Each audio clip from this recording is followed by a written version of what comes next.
we see the challenge is there's a lot of people who want housing, but they don't have access to finance, which is affordable.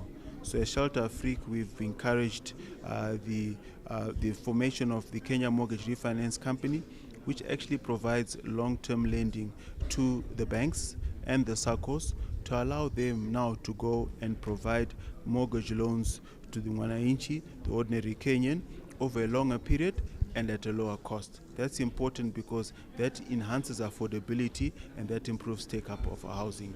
So, I mean, everything is related. So public-private partnerships are critical because you cannot develop the 500,000 housing as government alone or even as private sector alone.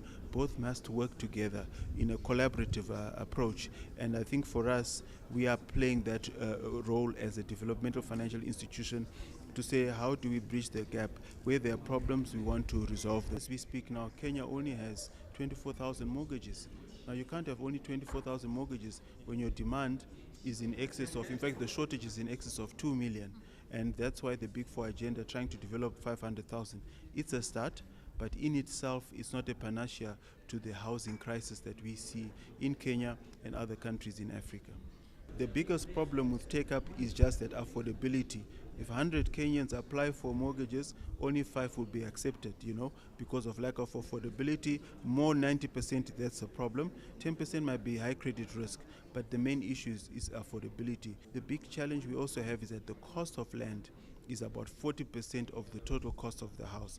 So I think what the government has done positively in Kenya is to say, as government, they will give developers land for free. You're already looking at a 30 to 40% discount on the house because the land is for free. Then they will subsidize, or in some cases actually also invest in the bulk infrastructure. Those are where the costs lie. In the end, you want to end up with an affordable house. This is a 50 to 60 square meter house, which should not cost more than $15,000, you see. So Kenyans should be able to afford those type of houses at 1.5 million shillings.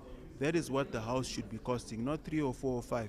So I see there's a plan. We at Shelter Afrique support the government plan, and this is about all of us, both public, private sector, including prospective beneficiaries, working together to make this work.